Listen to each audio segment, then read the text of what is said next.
बिस्मिल्लाहिर्रहमानिर्रहीम। अस्सलाम वालेकुम नाज़रीन, मैं अहमद फ़वाद हूँ और आप मेरा यूट्यूब चैनल देख रहे हैं। नाज़रीन, आज की व्लॉग में दो बड़ी इंपॉर्टेंट डेवलपमेंट्स हैं जिनके हवाले से कुछ डिटेल्स हैं मैंने आपके साथ शेयर करनी है। सबसे पहली तो ये कि मौजूदा सिचुएशन जो कि पाकिस्तान तहरीक इंसाफ के लिए मुश्किल तरीन वक्त है और सख्त तरीन दबाव इस वक्त इमरान खान साहब पर डालने की कोशिश की जा रही है, लेकिन ना सिर्फ इमरान खान साहब ने इस दबाव को मुस्तरद किया है बल्कि तीन बड़ी अहम कामयाबियां भी उनकी जानिब से समेटी गई हैं। और जो इमरान खान साहब ने कहा था कि 10 से 15 दिन मुश्किल हैं, उसके बाद चीज़ें बेहतर होंगी और जीत की जानिब गामज़न होंगे, तो वो वक्त भी गुजर रहा है और तकरीबन एक हफ़्ता तो गुजर चुका है और आगे आइंदा जो आने वाले दिन हैं इनमें मज़ीद कुछ अहम मुस्बत पेशरफ्त नज़र आ रही हैं। ये तीन बड़ी कामयाबियाँ इमरान खान साहब ने क्या समेटी हैं और कैसे हुकूमती हलकों में इस वक्त शदीद जो एक ये नर्व्स की गेम थी, ना सिर्फ वो हार रहे हैं बल्कि इस सारी सिचुएशन में एक फ्रस्ट्रेशन का जो आलम है मौजूदा हुकूमत का वो बढ़ भी रहा है। कुछ तफसीलात इस पर आपके साथ मैंने शेयर करनी है। दूसरे नंबर पर नाज़रीन, इमरान खान साहब के साथ इस वक्त जो पैगाम रसानी की जा रही है, जो पैगामात भेजे जा रहे हैं, जो ऑप्शंस दिए जा रहे हैं, ये मामला क्या है, क्या इमरान खान साहब से कहा गया, इस पर भी कुछ डिटेल्स हैं, वो भी आज की व्लॉग में आपके सामने रखूंगा। सबसे पहले तो नाज़रीन, जो मौजूदा सिचुएशन है इसमें इमरान खान साहब की जानिब से तमाम तर दबाव को ना सिर्फ मुस्तरद किया गया है बल्कि बड़े ज़बरदस्त अंदाज में कुछ चीज़ों को टैकल भी किया गया है। फॉर एग्जाम्पल, सबसे अहम कामयाबी जो इमरान खान साहब ने समेटी है वो ये है कि पाकिस्तान तहरीक इंसाफ को इन दिनों में तोड़ने की भरपूर कोशिश की गई, लेकिन इसके बावजूद भी पाकिस्तान तहरीक इंसाफ को नहीं तोड़ा जा सका। स्क्रीन के ऊपर वो एक किसी ने बड़ा लाइटर मोड में एक जोक में ये बात लिखी कि इमरान खान का अगर सिक्योरिटी गार्ड भी छोड़कर उनको चला जाता है तो उसको भी इतना ज़्यादा हवा बनाकर ये जो इस वक्त जिस तरह से इमरान खान के अगेंस्ट चीज़ें दिखाई जा रही हैं, इस तरह से दिखाया जाएगा कि ये सिक्योरिटी गार्ड छोड़ गया तो पता नहीं इमरान खान को इससे कितना बड़ा नुकसान हो जाएगा। तो ये इस वक्त इमरान खान के अगेंस्ट सिचुएशन बनी हुई है और जो कुछ लोग इमरान खान साहब को छोड़कर गए उनको भी इसी तरह से ही दिखाया गया। हालांकि मैं लास्ट व्लॉग में भी आपको कह चुका हूं कि इससे ज़्यादा जो रिएक्शन था वो तो जब इमरान खान साहब ने टिकट दिए थे उसके बाद सामने आया था और बहुत सारे लोग एहतजाज के लिए ज़मान पार्क के बाहर भी आए थे। और अभी भी जो ज़्यादातर लोग छोड़कर गए हैं उनको पाकिस्तान तहरीक इंसाफ ने टिकट ही नहीं दिया था। और पाकिस्तान तहरीक इंसाफ की सिचुएशन ये थी कि एक हल्के से 14-14 लोग 15-15 लोग टिकट लेने के लिए उम्मीदवार थे, तो सारों को तो नहीं मिल सकता, एक को मिल सकता और ये नेचुरल सी बात है। तो जो दीगर जिनको टिकट नहीं दिया गया उन्होंने नाराज़ होना ही है। तो ये सिर्फ चंद लोग वो हैं जो पाकिस्तान तहरीक इंसाफ से अलहदा हुए। लेकिन इमरान खान साहब ने यहाँ पर जो बड़ी कामयाबी समेटी वो ये कि पाकिस्तान तहरीक इंसाफ का कोई भी बड़ा नाम इसे तोड़ने में इस वक्त नाकामी का सामना हुआ है। तमाम तर दबाव के बावजूद शाह महमूद कुरैशी के ऊपर दबाव डाला गया, उनसे ये कहा गया कि हम उनको जेल में इस वक्त रखा गया है, तमाम टॉप लीडरशिप पाकिस्तान तहरीक इंसाफ की जेल में है। उनसे ये कहा जा रहा है कि आप जो है वो रिहा करते हैं लेकिन आप हमें एक रिटर्न अंडरटेकिंग ये दे दें कि आप पॉलिटिकल सरगर्मियों में पार्टिसिपेट नहीं करेंगे। तो उन्होंने कहा कि नहीं ठीक है, मैं जेल में ही मौजूद हूँ, मैं जेल में ही ठीक हूँ, लेकिन इमरान खान साहब के साथ ही मैं खड़ा हुआ हूँ। दूसरे नंबर पर आतिफ खान साहब हैं, इसके अलावा सदाकत अब्बासी, फिरदौस शमीम नकवी, इसके अलावा उस्मान डार, ये कुछ वो बड़े नाम सामने आ रहे हैं जिन पर खासा दबाव डाला गया कि इमरान खान साहब का वो साथ इस वक्त छोड़ दें। और सिचुएशन और हालात भी इस तरह के क्रिएट किए गए कि अब पाकिस्तान तहरीक इंसाफ गई और इमरान खान को गिरफ्तार करने के बाद उनके अगेंस्ट ये कर लिया जाएगा, उनके अगेंस्ट ये कर लिया जाएगा, इसी तरह का एक माहौल, एक लहर बनाई गई। लेकिन इस सारी सिचुएशन के दौरान कोई एक भी बड़ा पाकिस्तान तहरीक इंसाफ का जो लीडर है उसे तोड़ने में कामयाबी नहीं हो सकी। और बिलाशुबा जो इसकी रीज़न है वो यही है कि पाकिस्तान इमरान खान साहब के साथ इस वक्त जो अवाम है वो खड़ी है और इस सारी सूरत हाल के बावजूद इमरान खान साहब की जो पॉपुलैरिटी है वो मज़ीद बढ़ी है। इस पर भी कुछ रिपोर्ट्स सामने आई हैं कि इन दिनों के दौरान इमरान खान साहब की जो पॉपुलैरिटी है वो मज़ीद बढ़ी है। हालांकि बड़ा बदतरीन किस्म का जो एक दबाव या मुश्किल वक्त था पाकिस्तान तहरीक इंसाफ के ऊपर वो मौजूद था। तो सबसे बड़ी कामयाबी, और फिर इमरान खान साहब ने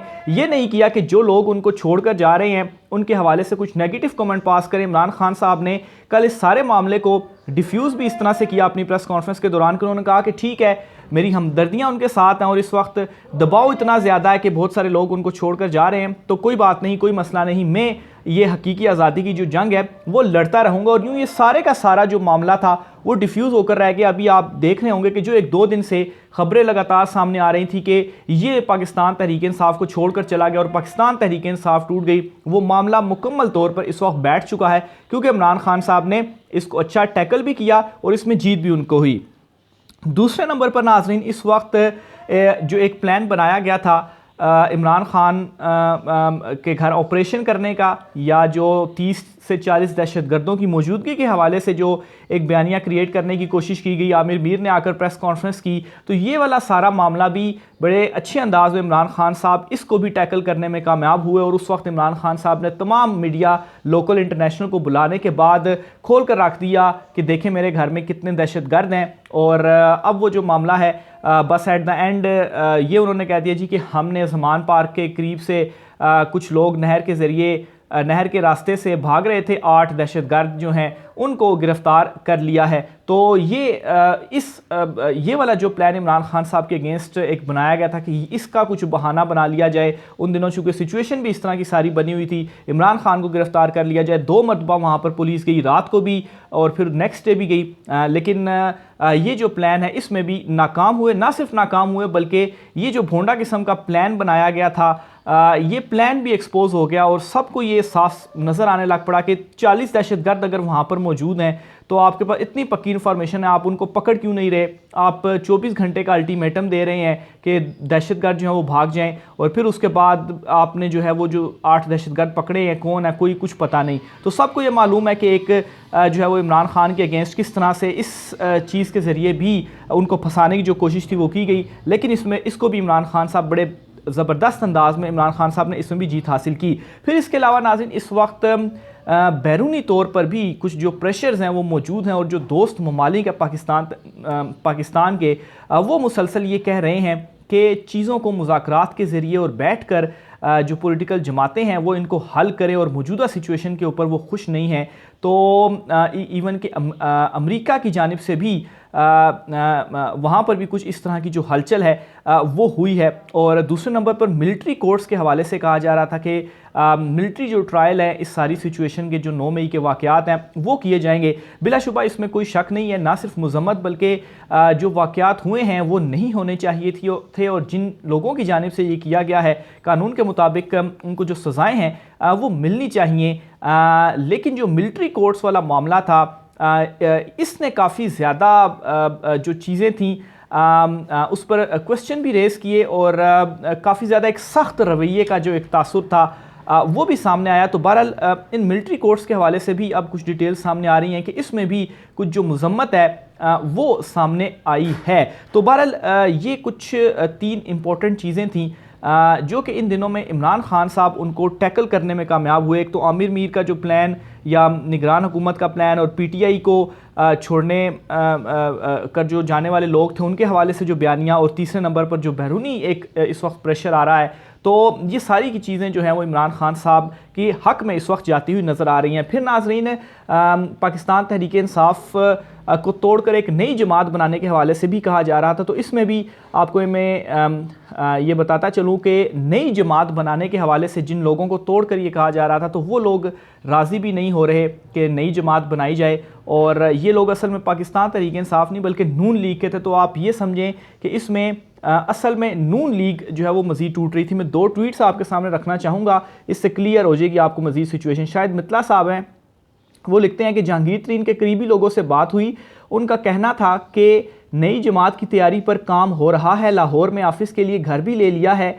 लेकिन साथ ही एस्टेब्लिशमेंट को भी बता दिया है कि हमें नून लीग में ही रहने दें, नई जमात बनाने का नुकसान ज़्यादा होगा, इसलिए अब मज़ीद मुशावरत होगी, फिर फैसला करेंगे। मज़ीद ये कि अगर जहांगीर तरीन नई जमात या धड़ा बनाते हैं तो इस सूरत में भी हम 20 से 25 अफराद में से कुछ लोग नून लीग के साथ ही रहने को तरजीह देंगे। तो ये जो नून लीग जो नई जमात बनाई जा रही है ये असल में पाकिस्तान तहरीक इंसाफ के लोग तोड़कर नहीं, ये असल में मुस्लिम लीग नून के लोग जो हैं वो टूटेंगे, और जो ऑलरेडी पाकिस्तान तहरीक इंसाफ को छोड़ चुके हैं या पहले लौटे हुए, तो उन पर मुश्तमिल ये जमात बनेगी। तो ये एक बड़ा प्लान था जो पाकिस्तान तहरीक इंसाफ को तोड़ने के हवाले से ये इस वक्त इमरान खान साहब की जानिब से अच्छा ना सिर्फ टैकल किया गया बल्कि इसमें नाकामी भी हुई है हुकूमत को। दूसरी खबर की जानिब में आता हूँ, इमरान खान साहब के साथ इस वक्त जो कुछ राब्ते हैं वो क्या मामला है, क्या राब्ते किए जा रहे हैं, क्या उनको पैगामात पहुंचाए जा रहे हैं। तो इसमें जो एक कुछ तफसीलात सामने आई हैं वो ये कि इमरान खान साहब के सामने दो ऑप्शंस रखे गए हैं। उनसे ये कहा गया है या तो आप मुल्क को छोड़कर चले जाएं, बैरून मुल्क चले जाएं, अपनी फैमिली के साथ चले जाएं, वहाँ पर रहें, या तो फिर आप तमाम तर चीज़ों का या जो मुकदमात हैं या जो ट्रायल है उसका आपको सामना करना पड़ेगा और मज़ीद सख्ती आपके ऊपर होगी। तो इसके ऊपर इमरान खान साहब ने कल वाज़ेह 2-3 मरतबा ये कहा है कि ये उनका मुल्क है और वो यहीं पर बैठे हैं, जिसने आना है गिरफ्तार करना है, सर्च करना है, जो कुछ भी करना है वो फेस करने को तैयार हैं। तो ये इमरान खान साहब ने एक क्लियर मैसेज दे दिया है कि वो कहीं पर भी जाने को तैयार नहीं हैं। और फिर नाजरीन ये जो दबाव जिसको इस वक्त इमरान खान साहब जो है वो बड़े ज़बरदस्त अंदाज में ना सिर्फ इसको हैंडल कर रहे हैं बल्कि इस सारी सिचुएशन से बहुत सारी चीज़ें वो गेन भी कर रहे हैं। इमरान खान साहब की मकबूलियत जो है वो इस वक्त मज़ीद बढ़ चुकी है। और इमरान खान साहब पहले अगर सादा अक्सरियत हासिल करने की पोजीशन में थे तो इस वक्त इमरान खान साहब की पोजीशन ये हो चुकी है कि वो 2/3 अक्सरियत हासिल करने की पोजीशन में पहुंच चुके हैं। फ्री एंड फेयर इलेक्शंस होते हैं तो इमरान खान साहब आसानी से 2/3 अक्सरियत हासिल कर लेंगे। और फिर दूसरी तरफ नाज़रीन इमरान खान साहब पाकिस्तान तहरीक इंसाफ पर इस वक्त पाबंदी लगाने के हवाले से भी कोशिश की जा रही है। कल बड़ी एक अहम मीटिंग हुई है और इस मीटिंग के अंदर जो है वो निगरान पंजाब हुकूमत ने PTI को कालादम जमात करार दिलाने के लिए कुछ जो प्रूफ्स वगैरह हैं, कुछ जो सबूत हैं वो दिए हैं इलेक्शन कमीशन को, चीफ इलेक्शन कमिश्नर को, और उनके साथ ये जो मीटिंग थी वो हुई है। खबर जो है वो मैं आपके सामने रखता हूँ। निगरान पंजाब हुकूमत ने PTI को कालादम जमात करार दिलाने के लिए चीफ इलेक्शन कमिश्नर को तहरीक इंसाफ के दहशतगर्दी में मुलव्वस होने के सबूत पेश कर दिए हैं। तो अब इससे समझ ये आ रहा है कि इनका प्लान है कि किसी तरह से पाकिस्तान तहरीक इंसाफ के ऊपर डायरेक्ट इलेक्शन कमीशन के थ्रू पाबंदी लगाई जाए। लेकिन इस पर भी मैं आपको क्लियर करता चलूँ कि डायरेक्ट पाबंदी इलेक्शन कमीशन नहीं लगा सकता। इसमें एक जो रेफरेंस है वो भेजा जा सकता है सुप्रीम कोर्ट ऑफ पाकिस्तान को और फिर वो फैसला करेगी कि आया ये दहशतगर्दी में मुलविस थी या नहीं थी। और इस पर इमरान खान साहब क्लियरली कह चुके हैं कि उनके पास सबूत मौजूद हैं कि ये जो है बाकायदा तौर पर एक साजिश के तहत किया गया। उनकी जमात या उनके कारकुनान जो हैं या अगर वो इसमें मुलविस नहीं थे वो तो बल्कि जो कुछ वीडियोस भी सामने आई उनको रोकते भी रहे। तो बहरहाल ये वाला जो एक प्लान, जो फ्रस्ट्रेशन का आलम है वो हुकूमत का इस वक्त इस जगह पर पहुंच चुका है कि तमाम तर कोशिशों के बावजूद वो कुछ भी अचीव नहीं कर पाए बल्कि उल्टा उन्हीं को नुकसान हो रहा है। फिर इस पर परवेज़ खटक साहब जो हैं उनका भी बड़ा एक अहम बयान सामने आया और उन्होंने कहा है कि पार्टी पर पाबंदी की कोशिश की गई तो PTI नए नाम से सियासत करेगी। तो इसका मतलब यही है कि ये कोशिशें हो रही हैं और परवेज़ खटक साहब की जानिब से ये बयान इसीलिए दिया गया। उन्होंने ये कहा कि इमरान खान के साथ खड़े हैं, तहरीक इंसाफ को छोड़ने का सोच भी नहीं सकता। तो ये परवेज़ खटक साहब की जानिब से कहा गया है। दूसरी तरफ नाज़रीन जो हुकूमती हलके हैं, हुकूमती हलकों में भी कुछ हलचल हो रही है। बड़ा एक अहम जो ओहदा था एक शख्स को उस ओहदे से हटाया गया है। इसमें हुआ इस तरह से है कि हामिद याकूब शेख जो हैं उनको फारिग कर दिया गया है अपने ओहदे से और इमदादुल्लाह बोसाल को नया सेक्रेटरी ख़जाना मुकर्रर किया गया है। तफसीलात के मुताबिक वज़ीर-ए-आज़म ने सेक्रेटरी ख़जाना हामिद याकूब शेख को ओहदे से हटा दिया। इमदादुल्लाह बोसाल नए सेक्रेटरी ख़जाना मुकर्रर कर दिए गए हैं। नोटिफिकेशन के मुताबिक पाकिस्तान PAC के इमदादुल्लाह बोसाल को सेक्रेटरी ख़जाना तैनात कर दिया गया है। इससे कबल इमदादुल्लाह बोसाल जो हैं वो स्पेशल सेक्रेटरी ख़जाना तैनात थे। तो ये बड़ी एक अहम तब्दीली है और इस तब्दीली के हवाले से इस वक्त ये चहमगोइयाँ चल रही हैं कि कुछ जो रिपोर्ट्स वगैरह ख़जाना की जानिब से दी गई थी सुप्रीम कोर्ट ऑफ पाकिस्तान में उसमें तो उन्होंने सच सच बता दिया था।